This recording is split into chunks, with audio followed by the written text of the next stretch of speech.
सभी भाइयों को मैं आप सभी का छोटा भाई साहिल एक बार फिर से आपके लिए बहुत ही महत्वपूर्ण जानकारी लेके आया हूँ। जैसे कि लास्ट वीडियो मैंने अपलोड करी थी तो उसमें मेरे को एक भाई का कमेंट था जो ये जानना चाहते थे कि घर के ऊत पितरों को सवारी रूप में कैसे अपने ऊपर खिलाएं, अपने शीश पे खिलाएं, इसके बारे में कुछ जानकारी दो। तो आज की ये वीडियो उसी टॉपिक के ऊपर होने वाली है कि किस तरीके से आप अपने घर के ऊत पितर महाराज को राज़ी करके अपने शीश पे खिला सकते हैं।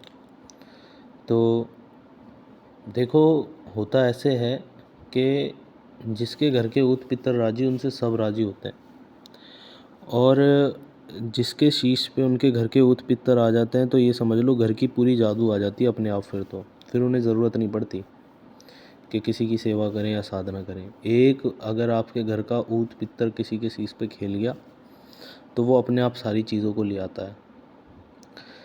तो इनकी सेवा साधना कैसे करें, कैसे इन्हें अपने शीश पे लाएं। जैसे कि मान लीजिए आपके घर के कोई पितर साहब हैं, आप पहले पता करें कि आपके घर में पितर कौन है। किसी भी अच्छे गुरु के सानिध्य में रह के उस गुरु से पता करवाएं। वो गुरु आपको अगर बताता है कि आपके घर में ये पितर है तो आप उस गुरु से पता करें कि गुरु महाराज इस पितर को मैं क्या भोग दूँ, क्या प्रसाद दूँ जिससे ये मुझसे राज़ी हो।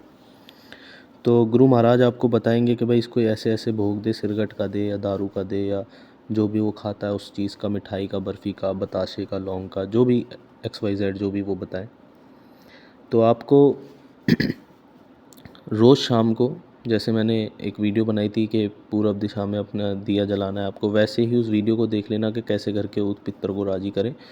उस वीडियो में मैंने बता रखा है सेवा कैसे करनी है, उस तरीके से सेवा करें। नॉर्मली आपको शनिवार वाले दिन से एक मिट्टी का दिया ले लेना है, और मिट्टी के दिए को आपको शाम के समय गुरु का आशीर्वाद लेके, भगवान श्री गणेश का नाम लेके दिया जलाना है किसी पूरब दिशा में रख के ज़मीन पे।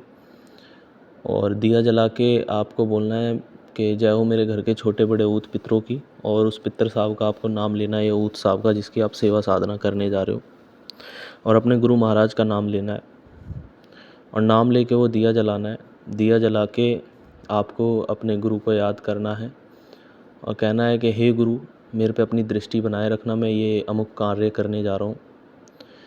और अपने गुरु का नाम लेके पहले, फिर आपको वो दिया जलाने के बाद अपने पितर का सिर्फ नाम जप करना है, या अपने ऊत का सिर्फ नाम लेना है, जो भी उनका नाम है नाम जप करना है। गिनना नहीं है, जितनी बार आपसे हो सके उतनी बार आप करो। माला हो तो माला पे करो तो और ज़्यादा अच्छा है, माला भी ऐसे आपकी अच्छी हो जाती है, सिद्ध हो जाती है। ठीक है, माला जाप करते रहो या वैसे ही उनका जाप करते रहो।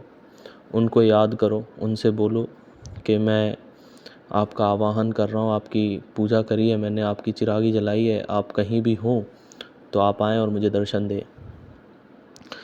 उनको जैसे मिठाई पसंद है तो आप मिठाई रखें, उनको बताशे पसंद है तो बताशे रखें, आपको बाकी आपका गुरु बता ही देगा। और उनके नाम का जप करना है। 41 दिन या 40 दिन आपको वो सेवा रखनी है। 41वें दिन आपको अपने गुरु से कहना है कि गुरुदेव, मैंने इस तरीके से सेवा करी है और मैं चाहता हूँ कि वो अब सवारी रूप में मेरे शीश पे आए। फिर गुरु अपना आगे का काम चालू करता है, और गुरु अपनी विद्या के बल पे, अपने ज्ञान के बल पे आपके ऊत पितरों को ऐसा कर देता है कि वो सवारी रूप में आपके शीश पे आ जाते हैं, और वो आपका अहित भी नहीं करते।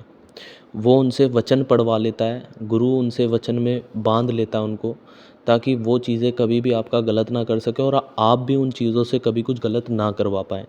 अगर आप बिना गुरु के ये काम करोगे तो चीज़ें तो आ जाएंगी, वो आपके शीश पे भी खेलेंगी, पर वो बिना वचन की होंगी। फिर वो चाहें जैसा कर सकती हैं और आप चाहें उनसे जैसा कर सकते हो, और इसमें सबसे ज़्यादा नुकसान सिर्फ आपका है, क्योंकि उन चीज़ों का कुछ नहीं बिगड़ सकता पर आपका बहुत कुछ बिगड़ सकता है।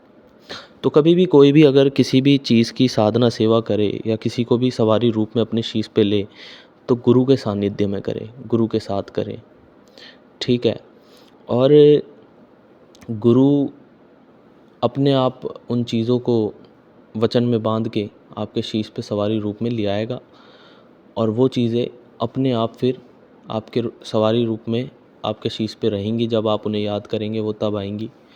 तो इस तरीके से इस सेवा साधना से सवारी रूप में आप अपने घर के ऊत पितरों को ले सकते हो। बस शर्त यह है कि आपका मन सच्चा होना चाहिए, आपके कर्म सच्चे होने चाहिए, आप सच्चे होने चाहिए। अगर आपके मन में ये चीज़ है कि मैं इनको साधने के बाद किसी का बुरा करूँगा, तो ये चीज़ें आपका ही बुरा कर देंगी, चाहे वो आपकी कितनी भी सगी हों। और आपके मन में अगर ये विचार है कि मुझे सिर्फ इतना करना है कि मैं किसी का बुरा ना कर सकूँ, जितना हो किसी का अच्छा ही हो पाए, तो फिर जल्दी ये आपके सवारी रूप में आपके शीश पे आ जाएंगी। और सेवा के दौरान ही जैसे ही आप एक हफ़्ता पार करोगे, हफ्ते बाद ही आपको आभास होने लगेंगे, आपको घबराहट महसूस होने लगेगी, आपको डर लगेगा, आपको आवाज़ें आएंगी अजीब अजीब। तो आपको इन सब चीज़ों से घबराना नहीं है, क्योंकि ये चीज़ें इसलिए ऐसे करती हैं ताकि आप मजबूत हो, आप उन चीज़ों के लिए मजबूत हो जाएं जो आपके संग घटने वाली हैं। क्योंकि देखो, किसी भी देवता को, किसी भूत पितर को पूजना कोई मजाक का खेल नहीं है। वो चीज़ें आपको मजबूत करने के लिए ये सब आभास कराती हैं, है ना। हो सकता है कि आपके वो पितर साहब या वो ऊत साहब आपको दर्शन भी दे, आके समक्ष आपके सामने खड़े हो जाएं, तो आपको घबराना नहीं है ना। सिर्फ उनसे प्रेम करना है, अपने आप को समर्पित कर देना उन्हीं के लिए, कि सिर्फ मैं अब आपका और आप मेरे। इस तरीके से वो सवारी रूप में आपके शीश पे आ जाएंगे। पर मैं बार बार यही कहूँगा कि किसी गुरु के सानिध्य में रह के करें। बाकी अगर वीडियो अच्छी लगी हो, कुछ जानकारी मिली हो, तो लाइक शेयर कमेंट करके ज़रूर बताना। जय बाबा वीरबुला की, जय माता खैदराबाद कालका। सभी को अपना ख्याल रखें, खुश रहें।